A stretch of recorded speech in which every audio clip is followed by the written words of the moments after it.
We'll call the Carlisle Village Council meeting to order. Would everyone please rise and join us in the Pledge of Allegiance? I Pledge allegiance to the flag of the United States of America and to the republic for which it stands, one nation, under God, indivisible, with liberty and justice for all. Roll call. Mr. Bicknell? Here. Mr. Jewett? Here. Mr. McEldowney? Here. Mr. McIntosh? Here. Ms. Tankersley? Here. Mr. Humphries? Here. Mayor Winkler? Here. Next on our agenda is an executive session. It's for personnel. It's to conduct interviews of candidates for vacancies on the Planning Commission. So may I have a motion to enter into executive session? So moved. Second. Roll call. Mr. McIntosh? Yes. Mr. Jewett? Yes. Mr. Humphries? Yes. Mr. Bicknell? Yes. Ms. Tankersley? Yes. Mr. McEldowney? Yes. Mayor Winkler? Yes. We are now in executive session. Do we have a motion to go back into regular session? So moved. That was my yes. Roll call. Mr. McEldowney? Yes. Ms. Tankersley? Yes. Mr. Bicknell? Yes. Mr. Humphries? Yes. Mr. Jewett? Yes. Mr. McIntosh? Yes. Mayor Winkler? Yes. We're now back in regular session. Do we have a motion to suspend the reading of the minutes by the clerk? So moved. Second.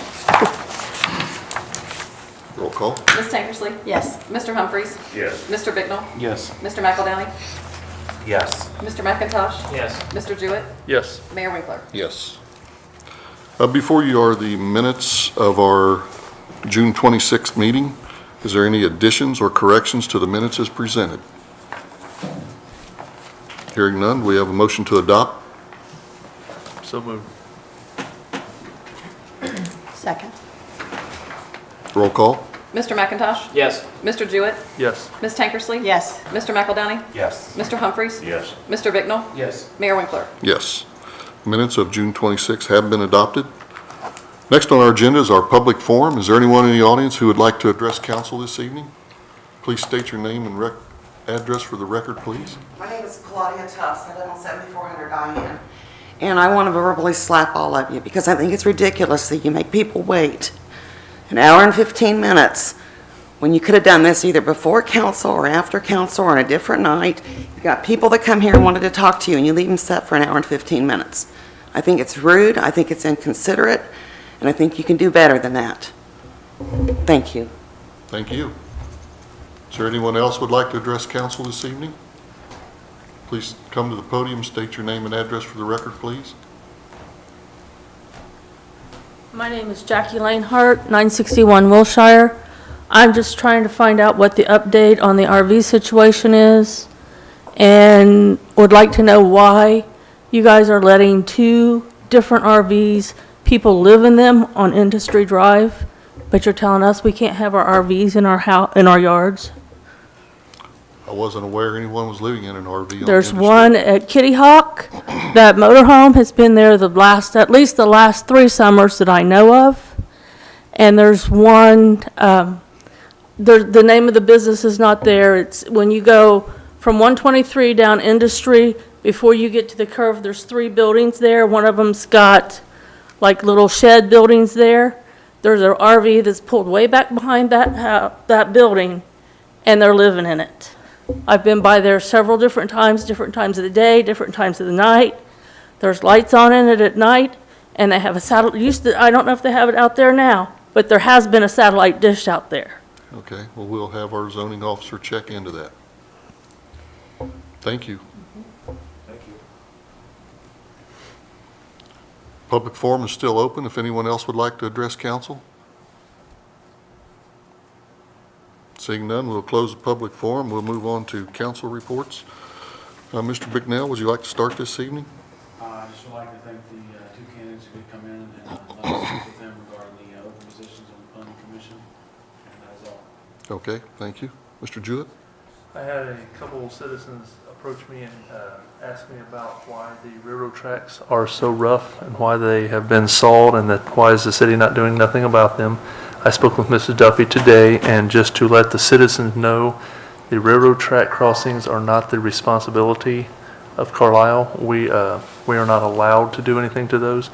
we are at the mercy of the railroad, CX, and when they get to us, they get to us. So just to let the citizens know, yes, we know they're rough, but it is out of our control. Ms. Duffy very well may elaborate on that later on, but just, it has been addressed, and there is nothing that the village can do about that. And that's all I have this evening. Okay, thank you. Mr. McEldowney? As Mr. Bignell stated, thank you to the individuals who submitted interest for Planning Commission. Also, as a reminder, we do have additional vacancies open, and correct me if I'm wrong, Ms. Duffy, but I believe those can be found on the website. Is that correct? Yes, but I'm going to double check with Ms. Harwood. Yes. Okay. And that is all for this evening. Okay, thank you. Mr. McIntosh? I would like to thank the two applicants that came in tonight to speak to us about the Planning Commission openings, and I would encourage people to still get involved. There's still a lot of boards and commission seats open. You can find that on the website or contact Town Hall.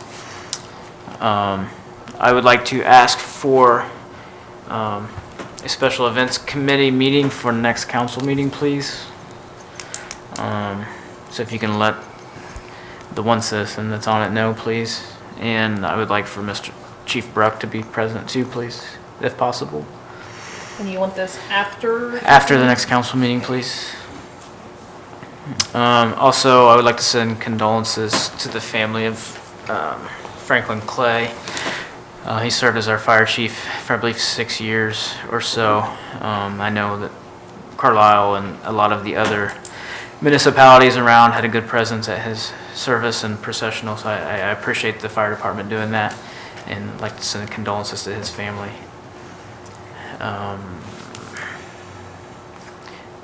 Reminder that Railroad Days is scheduled for August 17th and 18th. I'm sure that the committee would appreciate any help anyone would like to offer. I know they still have vendor sign-ups available and booth space available. You can contact Brian Morris, or they have a Facebook page, probably the best way, if you would like to get involved. And that's it for tonight. Thanks. Okay, thank you. Ms. Tankersley? I would like to thank the applicants. That's all I have tonight. Thank you. Okay, thank you. Mr. Humphries? I happened to see the property maintenance car out yesterday afternoon, and I would like to think that there'd be another reason for him to be in it, but for professional reasons. And I guess my question is can we make sure that the Carlisle magnet is on the side of it when it's out being utilized if that's possible? One of the things I'd like to bring up one more time that I think we're on top of, and that is a timeline on the Du Bois Apartments, something that is actually some form of a structure of what they think they're going to do at what type of a timeline. If we could get something like that in some form of writing by the next meeting, it would be a good. Sure. I appreciate it. We have had one meeting with the owners, and I am in the process of scheduling a second follow-up meeting based on that to get a timeline from them of the items we discussed. I appreciate that. And I believe Monday the 16th would be the beginning of our Warren County Fair in Lebanon at the fairgrounds. So just to remind everyone that that runs, I think, the 16th through that following Saturday, and we'll, end with the demolition derby night. So just hopefully everybody go out and support our county. That's what I have this evening. Thank you. Thank you. We'll close council report, move on to mayor's report. I also wanted to extend my condolences to the family of Frank Clay. Had the opportunity to socialize and visit with Frank once a month at the mayors and managers meeting. Frank was the executive director of the Miami Valley Fire District.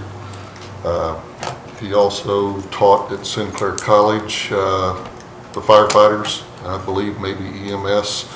I saw him in May, and he said, "I'll see you in September." He was a great man. I enjoyed my talks with him. He is also very involved with the Carlisle Historical Society, and he'll be greatly missed. So that's all I have this evening. We'll go to the manager's report. Okay, thank you. Just to touch base on what Mr. Jewett brought up, we were notified last fall by CSX that they had planned on doing some crossing repairs through Carlisle. At that time, they thought they would have the repairs done prior to the winter season. That obviously did not happen. We're told that the crews are north of here, working their way down the line. We have not yet been contacted about when they will be in Carlisle. The plan is that when they do come, they will be closing the Fairview and Union Road crossings together. Weather dependent, each crossing takes about a day to 2 days to repair if all goes well. They will open those up. They will, for now, skip the 123 crossing and repair Beekler Road, and then farther down the line in the township, the Marks Pollen crossing. And then at some point, they will come back and fix the State Route 123 crossing, which, I drive it every day. It is getting worse and worse. And Mr. Jewett is correct. It is bothersome that we have zero control over the railroad. If you notice, when paving is done, we stop far from the crossings because the railroad right-of-way is a pretty good spread from one side of the railroad tracks to the other, and we're not allowed to do any work within the railroad right-of-way. There have been times in the past that we have asked to do that work on our own to help with some paving closer to it, and it is not allowed. It goes against federal regulations. So it is extremely frustrating that we have zero control over them, that we are at their mercy for communication, we are at their mercy for repairs. It is not an excuse. It is unfortunately just a reality with the railroad. So, but we will see some relief with those crossings. We just don't know when. But we will, as soon as we know, we will post it on our Facebook page. We will post it on the website to let people know that those crossings will be closed and when, and what the detour routes will be for that. So, on that regard. Just a reminder that gyms and the City of Franklin Fire Department will be offering free CPR training to residents of Carlisle and Franklin Township. It is no charge. The next session is on Saturday, August the 18th from 1 p.m. to 4 p.m. We have had this posted on our sites as well, and we'll keep you updated. Looks like they're doing another date in October and another date in December, so there are additional opportunities if you can attend, but those will be at the City of Franklin Fire Department. You just need to register, but there is no cost to you. And, oops, sorry. National Night Out will be happening in Carlisle this August. We haven't had the event for, I believe, 2 years now, perhaps. We are bringing that back into town. The date is Tuesday, August the 7th. It will be at Roscoe Roof Park. Chief Bruck is working at getting some events planned. I think right now they do have some parachuters that are going to be there. They're trying to get a K-9 unit. That has been a popular event in the past there. So we'll keep you posted again on our media pages about that event. That's the purpose of the meeting I asked for, by the way. Oh, okay.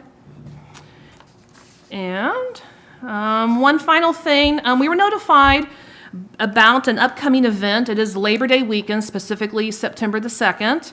The Miami Valley is having a bicycle event that is called the Tour de Gym.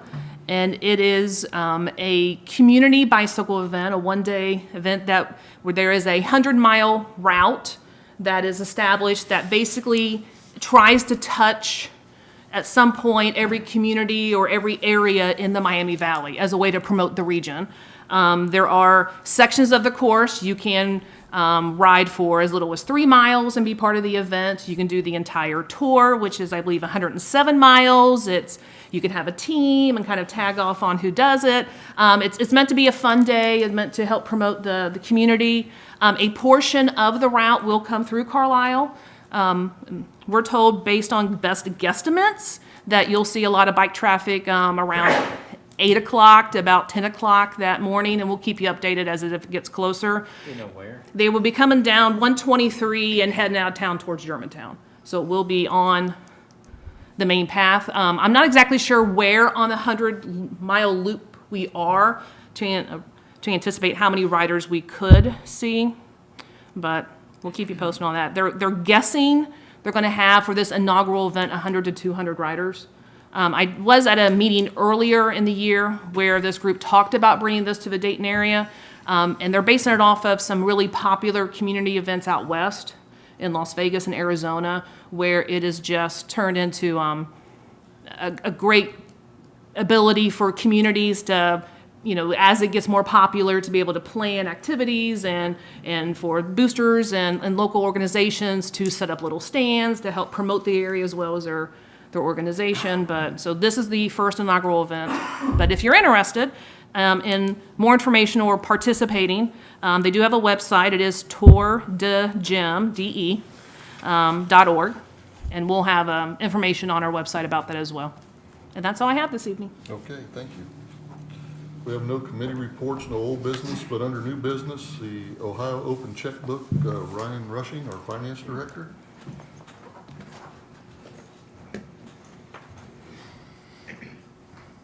Well, good evening, Mr. Mayor, members of council. Including in your packet, there should be a memo from me.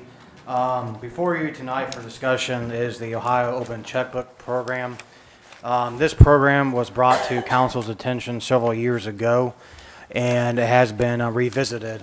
I was contacted by the Ohio State Treasurer's Office recently, and being that it was a topic once discussed with council, and I view it as more of a policy discussion and quite frankly, political program, if you will, I thought it'd be more appropriate to bring it to council to get your input and feedback on if we would like to participate in this program moving forward. A little context, a little background about what the Ohio Open Checkbook is. It's a program that was, again, created by the State Treasurer's Office in 2014. The original purpose of the Open Checkbook was to put the state spending online so that, it's marketed as you can go down to the individual check and view the state spending down to that level to increase transparency as well as accessibility. Since that time, the program has expanded to include other jurisdictions, whether it be villages, municipalities, school districts, universities, counties, public libraries, and the whole gamut to offer the program to participate. This program, I do like to note, it is not mandatory. It's completely voluntary. But what it does is that it puts, in this case, if we would join this program, it would put our entire spending online on this Ohio Open Checkbook so that anyone can go online and view down to the individual check, hence the name checkbook, and see our spending. Since the inception of this program, over 1,500 local jurisdictions have joined the Ohio Checkbook program. Some have joined and have done it for several months and then kind of quit because you can join and leave as you would like. And some other jurisdictions have been uploading and been very consistent in terms of keeping their site up to date. From my knowledge, when this was previously brought to council's attention, perhaps some of you were on that council, it was piloted here in Carlisle, but due to issues with our accounting software, the data that we uploaded to the Ohio Checkbook was not compatible. So it didn't present our information fairly or accurately in a way so that it can be accessible. I believe we would all agree that any information that we publish should be fair and accurate to the best of our abilities.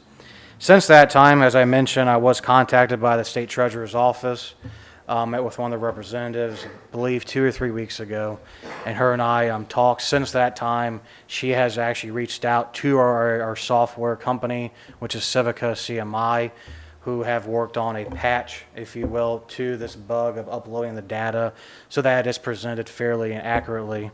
And that leads us to today. So I'm just seeking direction and any comments or any questions you may have on if this is something that we would like to do. My personal staff recommendation would be to pilot the program they can launch a site that is only accessible if you have the certain code to get into it to see if it's working. From my previous knowledge, it was something that was putting a lot of time and resources on staff, and due to that data transferring issue, it was never further pursued. Anything that we can provide be more transparent and accessible to the public, I have no problem with absolutely. But I just want to make sure that we test it at the very least and see if it's functioning before we go live. But before we do that, again, I just want to seek council's direction on something that we would like to pursue, or should I just stop and halt as it is, or what are your thoughts? What does the state benefit from it other than promoting transparency? That's purely it. I'm not going to speculate why the state treasurer did it, but I mean, it's seen as it was a political move by the state treasurer to tout a new program, if you will. But there's no benefit, there's no charge, there's no fee, and quite frankly, it's a completely voluntary program. So many jurisdictions have joined it and then have this basically stopped. So if you actually go to their Open Checkbook website right now, it'll be, last time it was updated in 2015. And so it's really no benefit to the state whatsoever. How does it affect your day or your week as far as data entry and things of that nature for what it takes to make happen? Sure. That I don't know yet. They're still doing the creating a pilot website. So she mentioned that it probably would not be a real-time commitment, and I don't foresee it to be real-time commitment, but not having done it before, obviously, and having various bugs in the past when we previously done it, I'm unsure of that actual time commitment, but I don't imagine it to be, extensive. What, do you have any information on what the involvement is throughout the state? Is it being widely used or not? I mean, at this point, the game's been out for a couple of years. Right. So if it's not going over real well right now, is it something that's probably going to die out, or? I mean, quite possibly with any, as we all know, the state treasurer is popularly elected by the state. We have elections this year for all state offices. A new state treasurer to come in and completely scrap the program. That's up to the individual treasurer, obviously. Locally, the city of Franklin actively uses the Open Checkbook. But other jurisdictions, for example, Warren County has not updated their site since 2016. Franklin Township has not updated their site since 2015. Miamisburg is on the opposite. They're very active. They update it monthly. Germantown, it's updated as of 2017. So it's really, again, very varied in terms of, many people participate, but are they actually active in uploading the data and maintaining the website? And that varies across the board.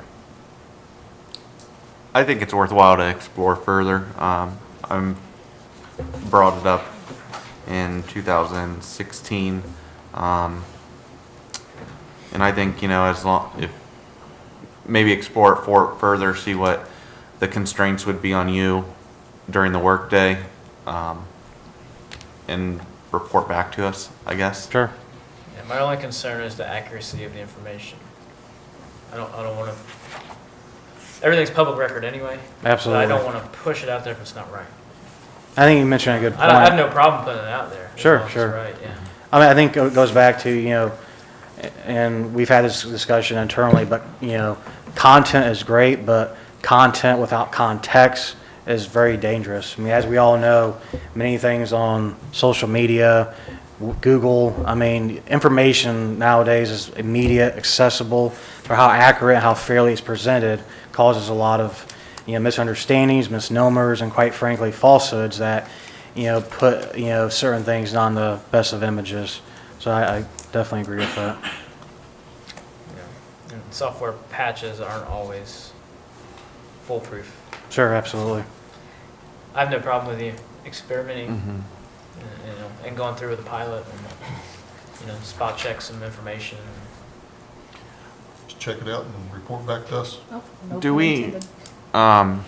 Check it out, yeah. CMI, I don't know software, sorry. But CMI is not an obscure software. No, absolutely. No, it's a So there's probably other premier. municipalities across the state that are participating that also use CMI that maybe we could also investigate and see if their information is being portrayed accurately. Absolutely, but to know, as we are very fiscally responsible in Carlisle and try to be frugal, we are using some previous versions of our software. And because of that, the actual company, it does not have as much staff on hand that's knowledgeable with our current software just because of the version it is. By way of example, most of you are familiar with Microsoft Office, obviously. If you're operating on, 2003, it still works, but, in terms of the availability, in terms of updates and the content compatibility will differ than if you're using, the newest Microsoft, where that happened to be. So that's where we're at right now. Hopefully in the future, we'll be updating our software to be, the newer versions, and thanks to council, we're doing that this year with the utility software that was approved in this budget.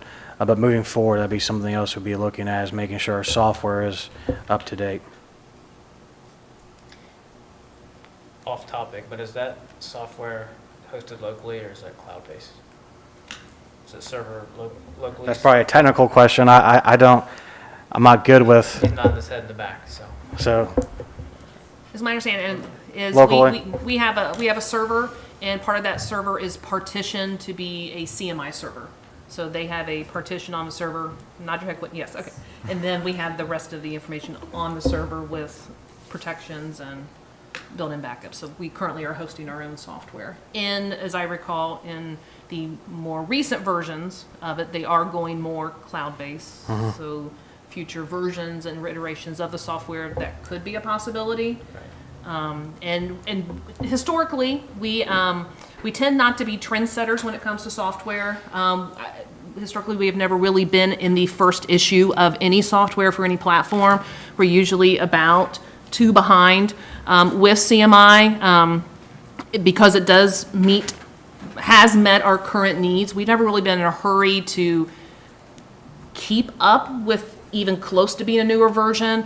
We have found ourselves to be in more of the forced upgrade category. It wasn't that long ago that we were in a DOS-based, and CMI, we were one of many communities that was forced out of the DOS-based program because their programmers had no idea how to program behind the scenes in DOS. So it's a budget thing, as well as, a lot of the new versions have a lot of features, and I've always equated it kind of like cable. Cable has a lot of features, and you don't know that can't live without a DVR until you decide to upgrade or certain things. So there's lots of opportunities, and we're using the utility update so that we can do online payments and some things that we will have an immediate use for. Also, as our test of what it's like to live in the newest version of a CMI software, because it is drastically different than what we currently use. So we kind of tread water before we swim. That's a discussion for another day, but yeah, hosting things locally scares me. and we are currently, I'm working with our IT consulting group, HCST, on updating our firewall, as well as there are some requirements because we are updating our utility software. The utility software, the brand, the new model is called Authority. Authority just means, it's the next iteration of the software. But because of that, we're working with them in terms of updating our server, as well as updating some licenses, and as well as our firewall. So that is part of the discussion with that software. I do believe our backups now are cloud-based. Did we not go with that? With HC, we're still transitioning, so it's hosted locally, but we are looking at hosting the backup at a cloud-based to help have redundant systems. All right. Well, thank you all very much. Thank you. Thank you.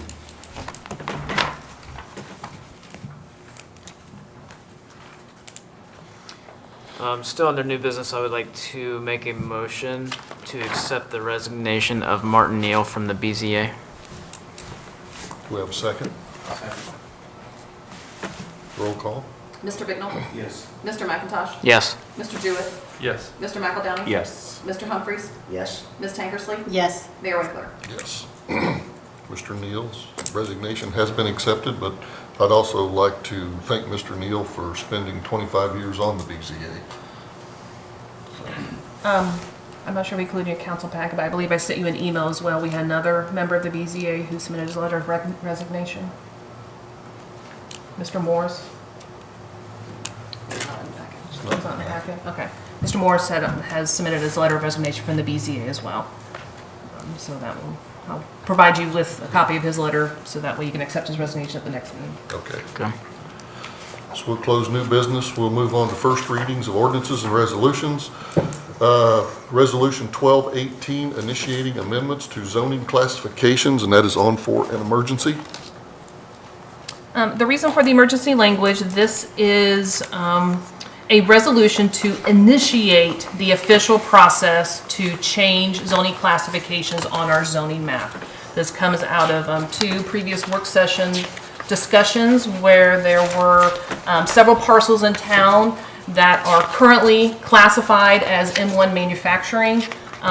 Those properties have homes on them and are being used as a place of residence, which are not allowed in an M1 classification.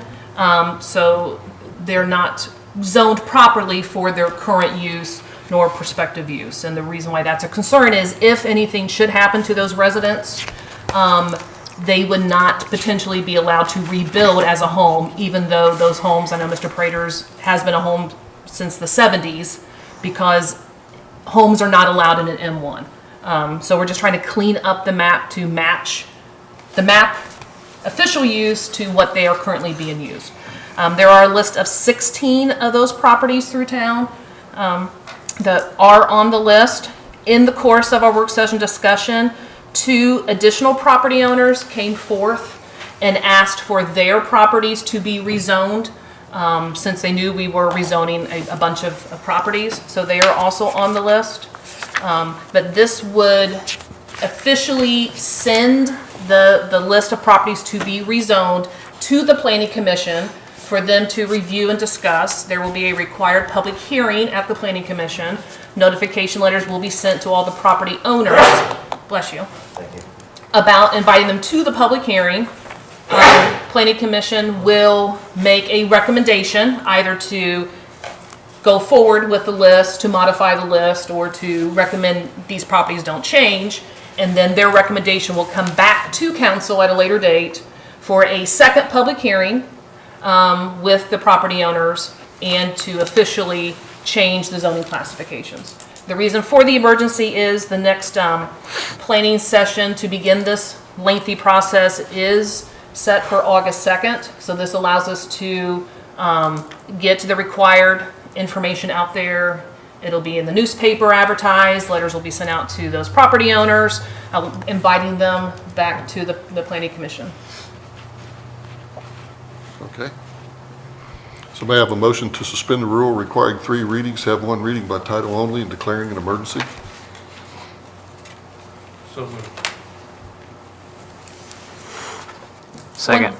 One thing on the record, I just wanted to point out, in previous work session discussions, there was a property owned by Mr. Prater in Montgomery County, that was currently vacant, that was on the original list. If you'll look at the list, it has been removed per direction by council earlier.